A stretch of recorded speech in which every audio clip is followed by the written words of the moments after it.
Welcome, everybody. Thank you so much for joining us at Space Cowboy Books Online. This is our last Flash Science Fiction night of the season until April of next year.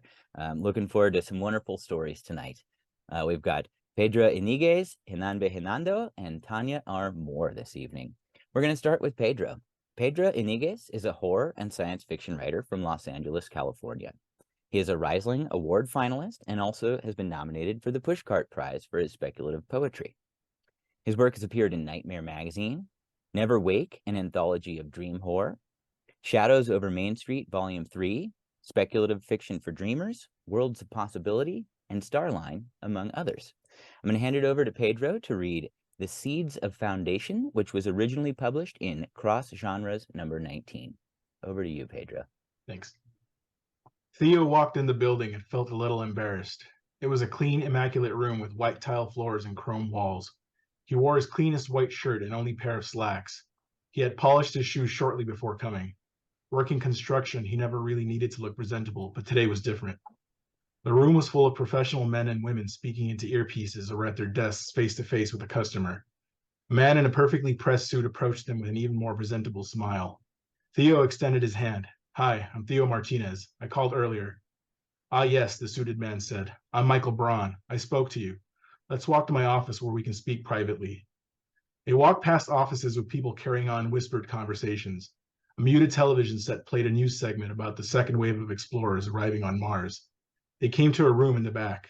Michael Braun bowed his head and waved his hand at the door. Theo entered and sat down. "Now, Mr. Martinez, we can speak." A framed picture of Braun's family stared back at Theo, two girls no older than 5 and a wife with a smile as attractive as her husband's.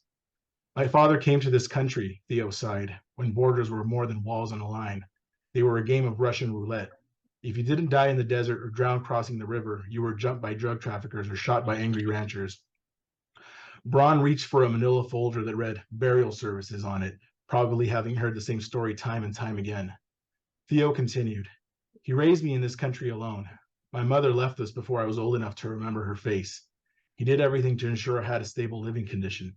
If I didn't achieve success in school, it's only because of my failures, not his as a father." He looked down and took a breath. He is getting older now. Braun pressed his lips together and nodded his head, the universal display of "yes, I understand." "But the worst thing is, Mr. Braun, that he doesn't remember who I am." Braun looked confused. "He has Alzheimer's. My creator doesn't recognize his only creation." Theo's eyes became moist. He took a deep breath and forced a smile. "Anyway, I wanted to be ready and give him a proper send-off when the time came." "Of course," said Braun. He opened the manila folder. "And we have a slew of great options based on your financial circumstances. Now, our burials are—" "I don't want him buried, Mr. Braun. Not exactly." "I see. We do offer cremation services, and they are, in fact, not as costly." "No, I was thinking something a little closer to my heart. My father was a gardener, you see. It was the only job he could get here without papers. He would make other people's lawns look perfect, only to come home to a lawnless back house. He had huge concrete hands, but he was always so delicate with flowers.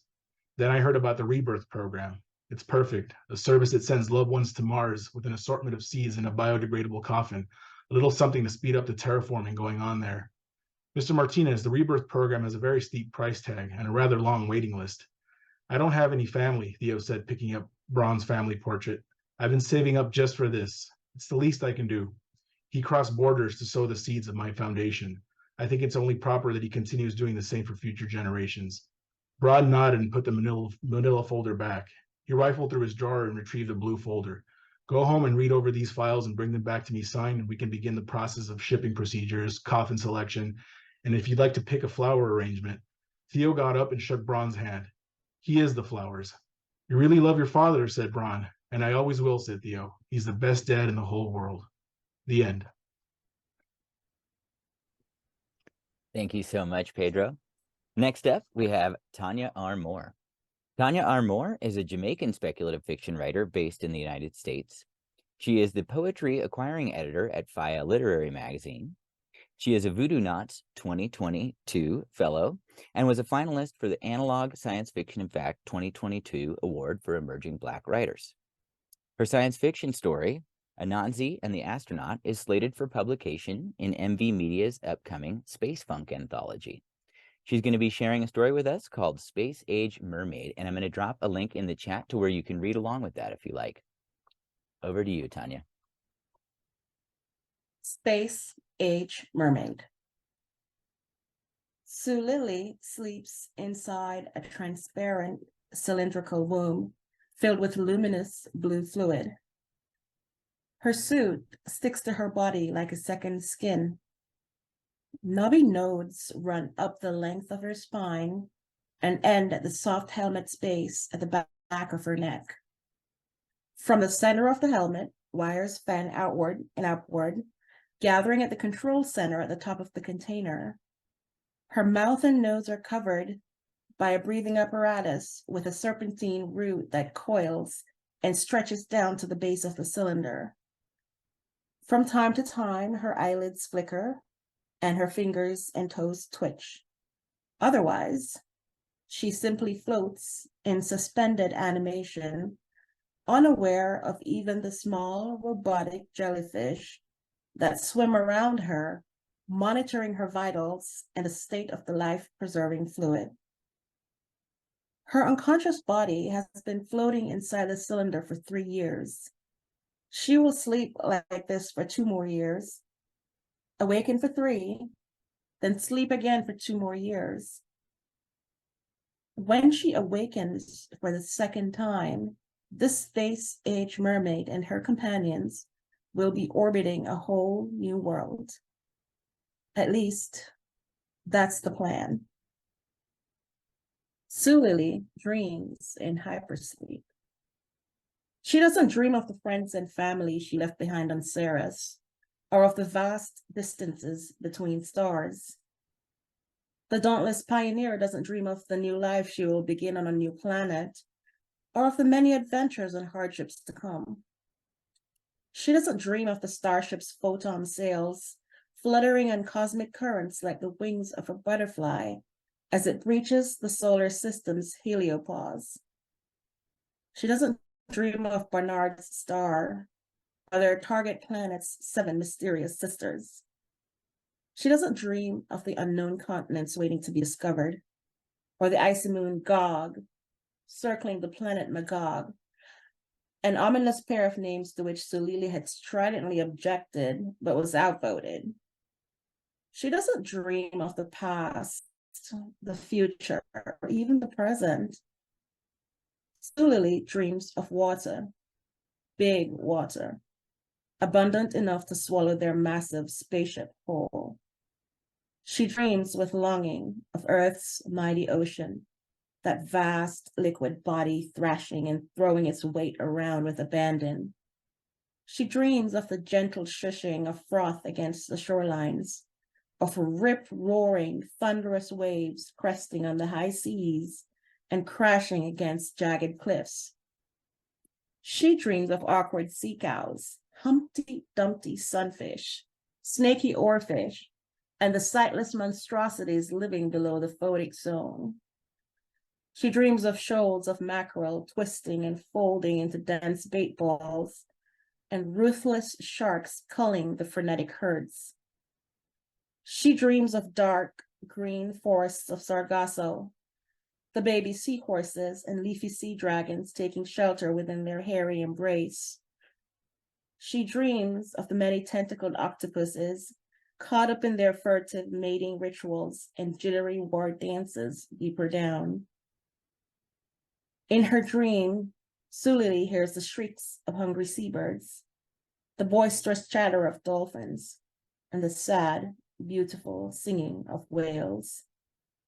In her dream, the jellyfish swimming around her are puffy giants with long, curly tendrils trailing along the ocean floor.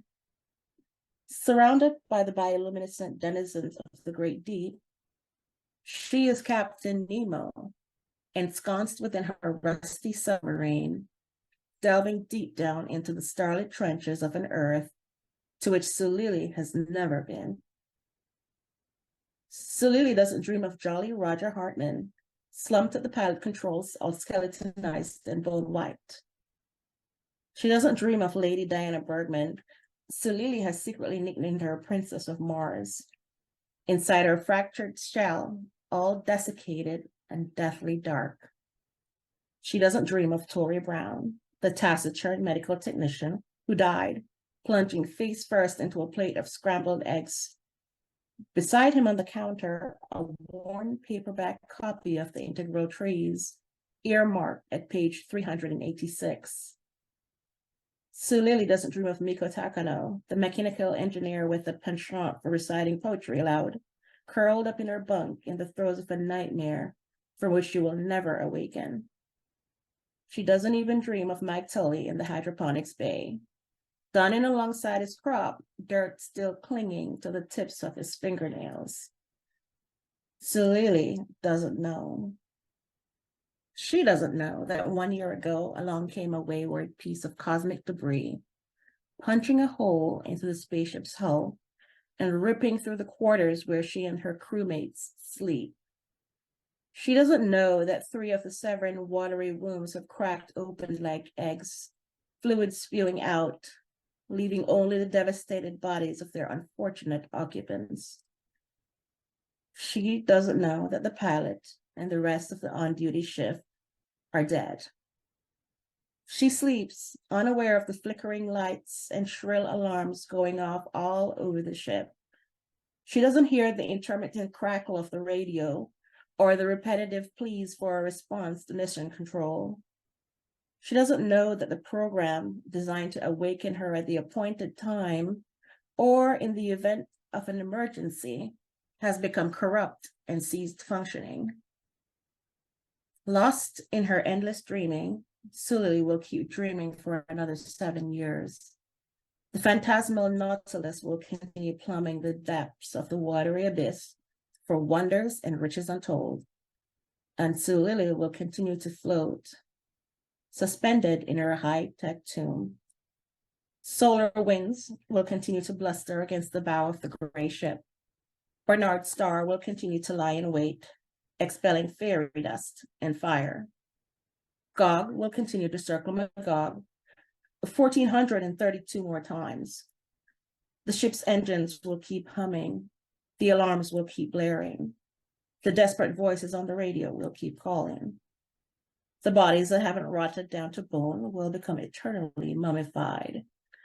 So, survivor oblivious, the corpse-laden spaceship will sail unerringly to her destined cosmic shore. At the end of Sue Lily's 10-year journey, the hole in the hull will have widened into a gaping maw.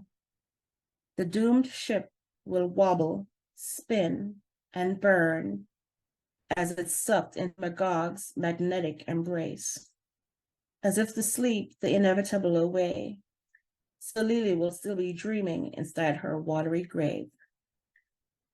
Sue Lily will never have an inkling of her gruesome fate. The end. Thank you so much, Tonya. Next up, we have Renan Bernardo. Renan is a science fiction and fantasy writer from Rio de Janeiro, Brazil. His fiction appeared in Apex Magazine, Escape Pod, Dark Matter Magazine, Solar Punk Magazine, and elsewhere. Her solar punk cli-fi short fiction collection, Different Kinds of Defiance, is upcoming in 2024. His fiction has appeared in multiple languages, including German, Italian, Japanese, and Portuguese. Today he'll be sharing with us The Small Shop of Me, which originally appeared in Daily Science Fiction. Over to you, Renan. Thanks. The Small Shop of Me. Olaf sold his left eye. He unplugged it from its socket and laid it over the counter. It fizzled for a second, staring at the buyer with a dead gleam. The buyer, a blind man in his 80s, scanned his thumb on the pay reader and respectfully bowed his head. Olaf dropped the eye into his hand like a coin. The buyer plugged it and left the shop with a smile, stick under the arm. The shopkeeper's buzz receded, and the stench of compact trash filled the air. Time to close the shop and go to the drugstore. I want the usual stuff, Olaf told Breno, the pharmacist, pressing his thumb on the pay reader. What happened with the eye, Olaf? They had been neighbors, shared beers and bed, but Olaf got distance from him as he did from most of his friends since his brother got sick. Business, business diversification. You should take care, Breno said, giving him the packet serum, breathing off cigar and unresolved issues. He didn't tell Breno his shop was empty with nothing else to sell but himself. Olaf grabbed the pack and left for the hospital, which is brighter than the shop's alleyway, but instead of noodles and fries, it smells of antiseptic farewells.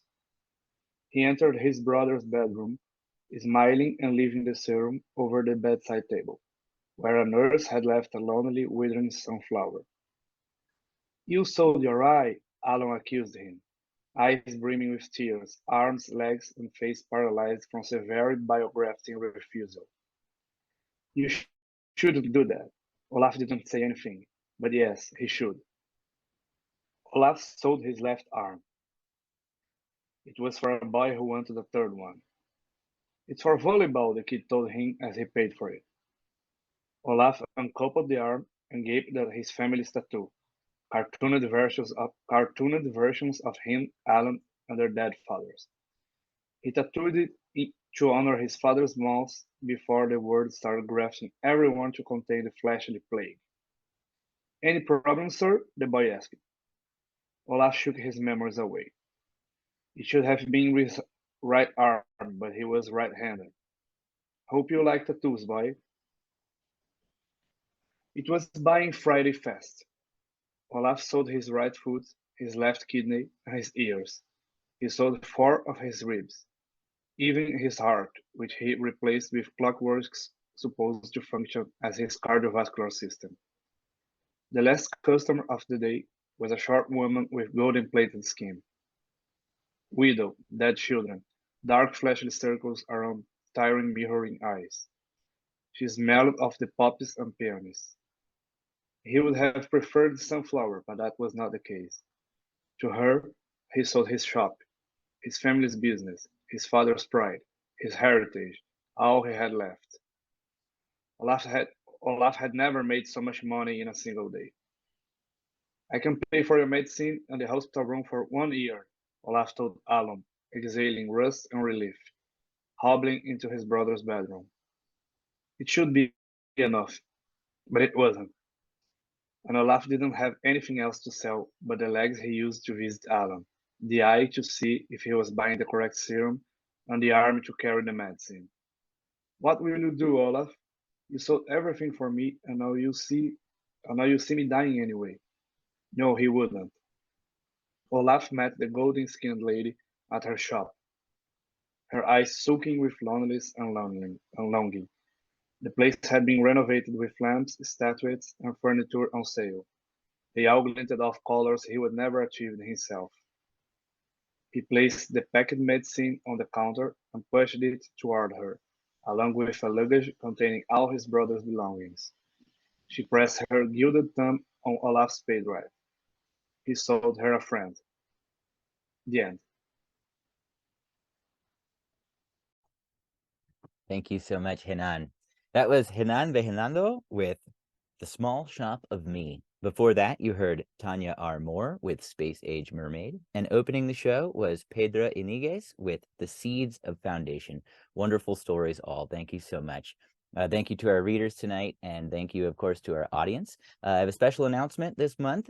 Simultaneous Times Volume 3, the companion paperback series to our podcast, is out now. It features the story of Renan's in there, as well as a lot of wonderful other authors that have appeared both on our podcast and on this program. Like I said, this is the last Flash Science Fiction Night of the year.